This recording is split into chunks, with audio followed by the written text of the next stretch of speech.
Lions TV, this is your post-match analysis video for yesterday's 1-0 home defeat against Coventry City at the Den. The unbeaten run is over, and Neil Harris's post-match comments definitely got tongues wagging and the fan base talking, obviously on Twitter, where else, amongst other places. But yeah, difficult one to discuss, but that's what we're going to do in this post-match analysis. But as always, let's kick off the show by taking a look at the 11 that the gaffer picked to start the match. And so my pre-match prediction, I went with a team that I thought Neil Harris would pick, and I think I was only two out there. Romain Esse didn't play. He was touch and go for the game, apparently, with a groin injury, so I'm expecting him to be fit for Wednesday. Of course, tongues were wagging about the alleged interest in Crystal Palace in January, but I don't think that's anything to do with it. Even if Palace do buy him, which I hope they don't, and if they do, I hope they're willing to pay a lot more money than £10 million, then I think they're going to want him to stay with us until the end of the season and get games. So I don't think there was anything in that. But on that basis, Esse didn't play. Duncan Watmore came back in for what it was worth. And then the only one I said that could be a little bit of movement on, I said he played Tom Bradshaw up front, but I hoped he played Macaulay Langstaff, and he did play Macaulay Langstaff. It was Lucas Jensen in goal, Danny McNamara right back, Ryan Leonard skippered the side alongside Murray Wallace as a central defence pairing. Joe Bryan was left back, Casper De Norre and George Saville were in the centre of midfield. George Honeyman, surprise, surprise, was in a 10. And as I said before, it was Watmore on the left, Aziz on the right, and up front as a lone striker, Macaulay Langstaff. I did say in my preview that I felt it was going to be a tight game and one goal would settle it. Unfortunately for us, I did say that one goal would be to us, but Fat Frank did do a number on us with Joe Edwards. I feel that Coventry definitely dealt with the conditions better than we did in the second half. And if I'm honest, I felt they deserved their win. We never really got going, but I'm not going to go into a complete meltdown like the gaffer did. I'm going to say, look, you're going to lose games of football. I've got a few mates that support other clubs, and they come straight for me on the group after the game. And I said, you know what? If we lose one game in every 10, then we'll be all right this season. It was going to happen at some points. I don't think that's the frustrations with the fan base that we did lose the game. I think the formation and the certain personnel used was what was frustrating, and we definitely seemed a bit flat. It definitely seems like it's gone a little bit stale. And yes, we had issues at the back, but I don't really feel that that's where the issues were, even though the gaffer did allude to that after the game, which we'll get into. But covering the game, it just never really got going. I got there a little bit late. Henry was working in Dulwich, so I met him there at 2 o'clock, whipped him away. Why is Dulwich 35 minutes from the Den, by the way? It is. By the time we got there, we got going. Coventry field, upper and lower tier, although didn't hear a lot from them. And I just felt it was a bit of a low-key atmosphere and feel around it yesterday. And the team can help that if they get going, but we never really did. The first half, we score a goal, and if you're a Coventry fan watching this, I'm not one of these people that goes all in and just hates on the other teams, because I do honestly feel that Coventry deserved their win in the second half, and I thought they did enough to win the game. But I pride myself on being quite fair, and I get a lot of traffic from other fan channels, but I've got to be honest, I've watched it back 3 or 4 times. My mate disagrees with me. He said that Langstaff was all over their keeper and held him and etc. But I just think the keeper lost the flight of the ball. As I said, the conditions definitely played a part yesterday. And I've watched it back 3 or 4 times, and I can't see a lot wrong with the direct corner that Joe Bryan scores. Yes, there's people around the goalkeeper, but nothing too intense on him. And I feel that with the conditions and the bodies around him, he just lost flight of the ball, really, just sort of collapsed in a heap. First thing I always do whenever we score, I look towards the lines when it's up that end. So I've looked there, linesman nothing, and I'm looking at him for a good couple of seconds, half celebrating, look back at the ref, and the ref saying nothing, and then sort of good 3 or 4 seconds, the ref then decides to pull it up and say no goal. All right, fair enough, that can happen to us. That might sound like I'm saying, oh, poor us, look at us, we get bad decisions, but it does seem the case. We get a lot of bad decisions off referees, and the goal is disallowed. But again, look, despite me not being happy with the team that Harris picked, certain people, which I'll get into, I still feel at that point it's a massive shift in the game. That's a massive, point where the game can shift and the momentum can swing. But Coventry didn't really get into it. I don't remember anything at all Jensen having to do in the first half, shot stopping wise. Not that their goalkeeper had lots to do either. We did force one opportunity, which Macaulay Langstaff, he's full of energy, he's bubbly, he works his wide angles, but then he manages to, from those wide angles, work his way into the box and create chances for himself and space and time on the ball. But 2 opportunities, one in the first half and one in the second, where we saw him, maybe he had too much time on the ball. Maybe he's more of a reaction striker. Like Benicofobia used to be very good at that. If he had plenty of time to think about it, he'd fuck it up. If it come to him in an instant and he had to just have a little pop at goal, then he'd get his shot off quite well. And I just feel that Langstaff, having worked so hard with Aziz to work himself into that position, will feel himself that he should have hit the target, but instead he balloons it over the bar. Again, look, I feel for Langstaff, because I feel if he hadn't been dropped out of the side when he was, and he didn't fall when he was scoring and he was assisting, I feel he might have done better with that chance. And I feel that, again, you know, okay, everyone wanted him to come in along with a big serve who came on, which we'll get into as well, instead of Bradshaw. But I bring him in one game, okay, he's missed a couple of opportunities, but I don't feel now that dropping him out is going to help. You've got to persist with these players. They need a run of games, and I feel, as I said, if Langstaff had have had that run of games, that he definitely would have done better with that effort. But that was over the bar, and that was half-time.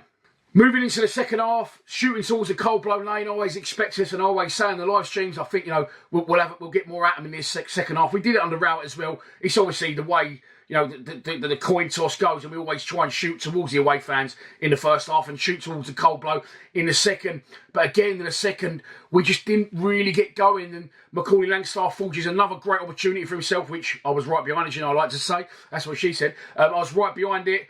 Again, he works hard and does well to forge himself that opportunity, get himself time on the ball, get the ball at his feet. And again, it may be, you know, it really wants it so bad that it's not working for him at the minute. And again, he fires that well over the bar. But after that, the momentum shifted. Coventry started to force their way forward, similar to the way that we did at Oxford. Not so much fantastic play, but they was just sort of forcing us back and had that bit of intensity. They've got their crowd behind them, and it's through that the Jensen makes a really good save. The guy that should have scored didn't score. He did end up scoring in the end, but Jensen makes a really good save at his feet. But although there wasn't really peppering us in terms of goal opportunities and shots at goal, you did feel that they got to grips with it better in the second half. As I said, they got their crowd on board, they got their towels up, and it was definitely dealing with the conditions a lot better than we was. And eventually, they get their goal. It's a little bit of, again, it's come from that right-hand side, although it eventually got whipped in from the left, sort of missed opportunities to clear it. Maybe Danny Mack could have been better, but again, he's not played many games,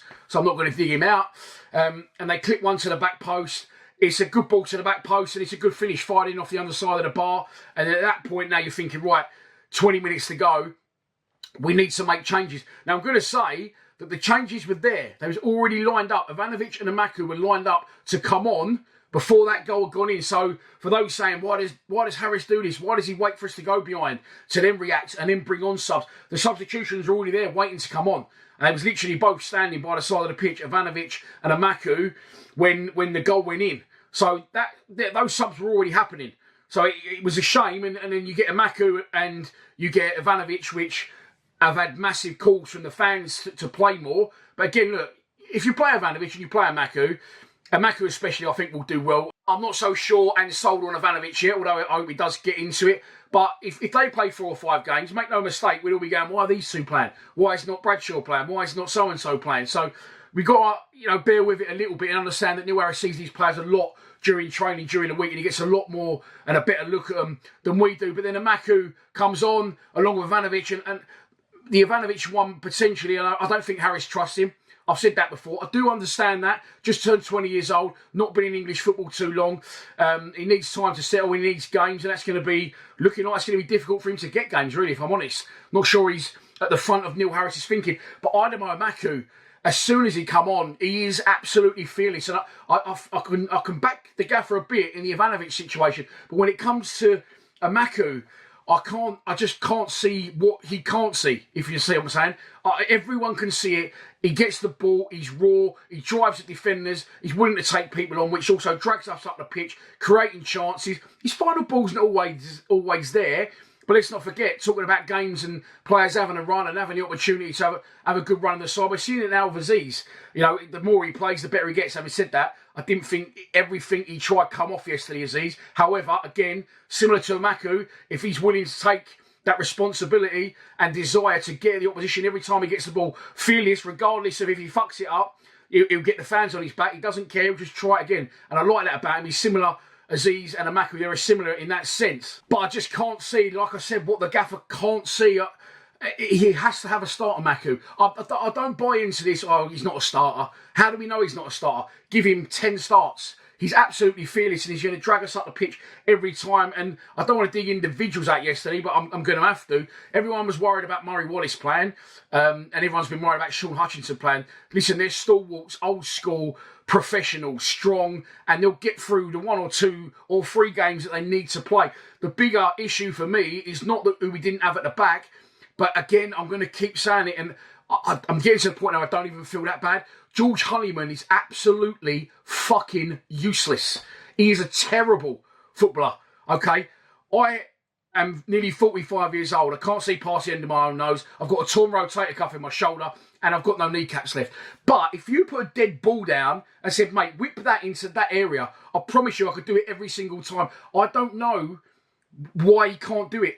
Some of the areas he puts balls into from these dead balls, he didn't have too many dead balls yesterday, but you could stack 3 Jake Coopers on top of each other and it still wouldn't be anywhere near high enough to where he's putting these balls. His quality on the ball is atrocious. It is fucking atrocious. But at times yesterday, when Coventry were on the front foot and he was tackling back, being that little tenacious rattler, flying into tackles brilliantly, I don't have a problem with Honeyman in those positions, potentially. You know, looking at Wednesday, I think Denor and Saville have tailed off badly last few games, and that's nothing against them. They've both been brilliant, but they've both played a lot of games, and I think a rest might suit them. If you played Honeyman in either of those 2 positions, I wouldn't have a problem with it. But he absolutely 1,000,000% cannot play in a 10 because he doesn't score and he doesn't assist. His quality with his final ball and his ideas is absolutely fucking horrendous. It is non-league standard. I don't have any bones about saying that. I know that one, unlike the Romain Esse one, isn't going to come back to bite me in the arse. By the same token, Duncan Watmore, listen, he's a player that I rated before he came to the club. He came in, had a really good purple patch. Then he's held off. At the start of this season, he's been absolutely brilliant. Okay, and it can happen with wingers, and his wife's had a child, so maybe he's got a lot going on indoors. That's understandable. But yesterday, he was completely non-existent, Duncan Watmore. Other than one run, I think he went on where he fired one over the bar, head down, just run and had a dig from distance and went miles over as well. But I don't so much have a problem with Watmore because I know wingers can be in and out. I know we've got other players of quality in that area to fill that void, but it's number 10. Gaffer, you simply cannot keep playing George Honeyman in this 10. It's absolutely criminal. And I'm not putting the loss down to Honeyman, although it would help if he could link play between the midfield and the striker, because that's what a 10 does, and create some chances and slot some nice through balls of quality, which he can't. But that's the biggest issue for me. It's not that we didn't have Tanganga or that Cooper's injured. The biggest issue for me is this 10. And also, feeding into something else is not just the 10, it's the fucking change of formation that potentially could be there. Yes, he did go to 4-4-2, and he was going to 4-4-2 before they scored. So let's not think, oh, he's reacted to that. I've already said he was already doing that before they scored. But yeah, I just would like him to have a little bit more faith in us. Some of the, a bit more faith in the players that he's got around him. But from what I'm seeing with this Ivanovic never playing and Maku never playing, it's either been some sort of, in my opinion, maybe upset, or maybe it's the attitudes of the players. I don't know anything. I'm just trying to work out why these people aren't getting the opportunities. Or maybe he simply doesn't trust them and doesn't think that they're good enough to do the job that he wants them to do in this division at this moment in time. And, again, they're both young players. It's understandable. I've said in previous videos, Neil Harris is a creature of habit and he goes with professionals that have done it for a long time in this division and for this football club. So I understand his train of thought. I can understand his thinking, and I'll back him with most things. But George Honeyman in the 10, please. I've been saying this since the opening day of the season. He is, I'm going to say it one more time, absolutely fucking horrendous in a number 10. He cannot do it. You want to drop Saville out? You want to drop Denor out to give them a rest? You want to drop Honeyman back? Brilliant. I think he's perfect for that. Break the play up, fly into tackles, be industrious, give 100% and distribute the ball to other players that can play. Fine. Don't have a problem with Honeyman in that situation. But in this 10, it's not for me. We huffed and puffed towards the end. Amaku was brilliant again. And for me, for those saying he's not a starter, how do we know he's not a starter? I think he started once man of the match at White Preston when he played as a striker. We went to the 4-4-2. We did look a lot better. Harris did actually have a dig at some. He said, some of my younger players not filling the box up towards the end of the game. But, all right, he was already going to make those substitutions before Coventry scored. But if we start with a 4-4-2 and we're giving these other players the opportunities to start the game and be on the front foot instead of fuck off, 15 minutes to go, get on and try and sort that out. Do you know what I mean? They're going to be different types of players in that situation. They're going to be not as in a rush to do things. They're going to have more confidence and time on the ball instead of trying to save a lost cause.